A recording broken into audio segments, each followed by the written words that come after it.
اعوذ باللہ من الشیطان الرجیم بسم اللہ الرحمن الرحیم۔ اللہ تبارک و تعالیٰ کے نام سے شروع جو بڑا مہربان اور نہایت رحم کرنے والا ہے۔ ایک ایسی دیوی جو دن رات کو تبدیل کیا کرتی تھی اور ایک ایسا دیوتا جو خوبصورتی اور مال و دولت دیا کرتا تھا۔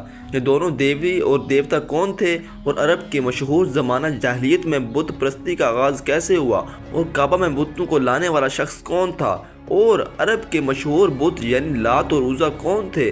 کیا حقیقت میں یہ کوئی انسان تھے اور لات کو خدا کا بیٹا اور عزیٰ کو خدا کی بیٹی کیوں کہا جاتا تھا؟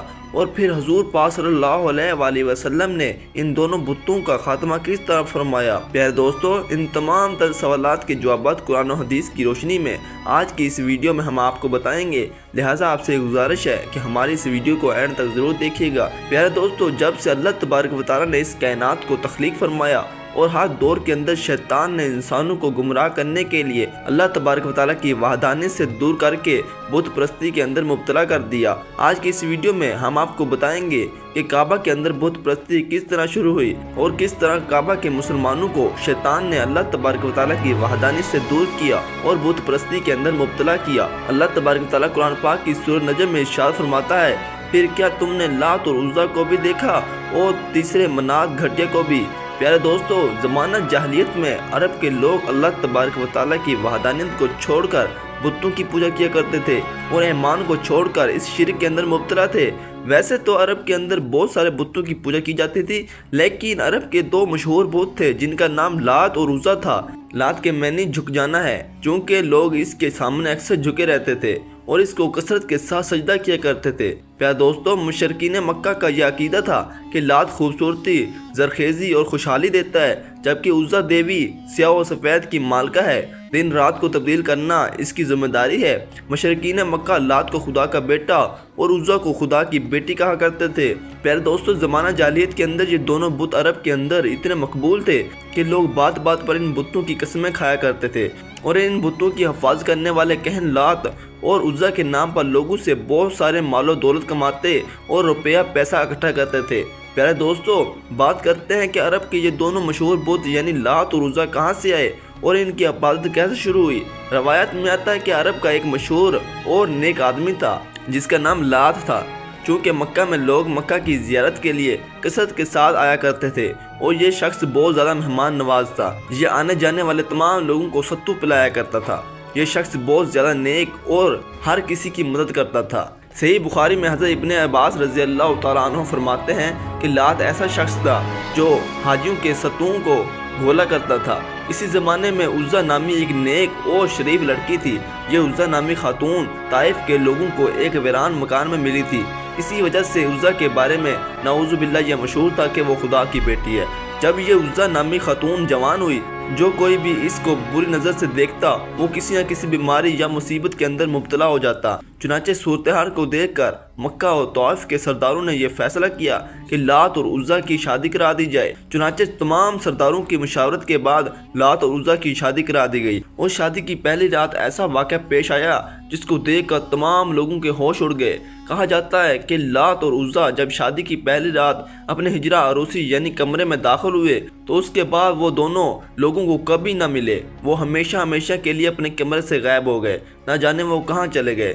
اسی طرح اس دونوں کے غائب ہونے کے بعد لات کے چاہنے والے لوگ یہ کہتے رہے کہ لات اور عزیٰ ہمیشہ کے لیے امر ہو گئے، جبکہ عزیٰ دیوی کو چاہنے والے لوگ یہ کہتے رہے چونکہ عزیٰ کو کبھی کسی مرد نے ہاتھ نہ لگایا تھا، اس لیے اس کی پاکیزگی کو ہمیشہ کے لیے بچا لیا گیا۔ پیارے دوستو، زمانہ جاہلیت میں ایک شخص تھا جس کا نام سردار عمر بن لہر تھا۔ اس بدبخت شخص نے ان دونوں کی یاد میں بہت بڑے بڑے دو بت بنا دیے، چونکہ تمام عرب کے لوگ ان دونوں سے بہت محبت کرتے تھے۔ تو جیسے جیسے وقت گزرتا گیا لوگ ان کے سامنے منتیں مانگنے لگے اور ایک دن ایسا آیا کہ لوگ ان کے سامنے اپنی قربانیاں پیش کرنے لگے اور ان دونوں بتوں کی پوجا اور سجدہ کرنے لگے۔ ابن اسحاق رحمۃ اللہ تعالیٰ فرماتے ہیں کہ لات بطائف کے قبیلے بنو ثقیف کے زیر نگرانی تھا اور اس سے ہونے والی آمدنی انہی میں تقسیم ہوتی تھی۔ ان دونوں بتوں کو بنانے والا شخص عمر بن لاہی تھا۔ عمر بن لاہی نے لوگوں کے درمیان یہ بات مشہور کر رکھی تھی کہ تمہارا رب سردی کے موسم میں لات کے پاس ہوتا ہے اور گرمی کے موسم میں عزیٰ کے پاس رہتا ہے، اس لیے لوگ ان دونوں بتوں کی تعظیم کرتے اور ان کی پوجا کیا کرتے تھے۔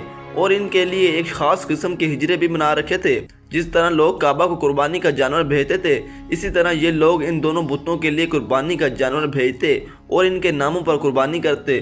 روایت میں آتا ہے کہ فتح مکہ کے بعد حضور صلی اللہ علیہ وآلہ وسلم نے ان دونوں بتوں کا خاتمہ کروایا۔ جس طرح کہ ابن کثیر لکھتے ہیں کہ لات بت کو توڑنے کے لیے حضور کریم رؤوف الرحیم صلی اللہ علیہ وآلہ وسلم نے حضرت مغیرہ بن شیبہ کو بھیجا، جنہوں نے حضور پاک صلی اللہ علیہ وآلہ وسلم کے حکم کے مطابق اس لات بت کو توڑ کر وہاں پر مسجد طائف قائم کر دی۔ اسی طرح عزا دیوی کے خاتمے کے لیے حضور صلی اللہ علیہ وآلہ وسلم نے حضرت خالد بن ولید کو بھیجا۔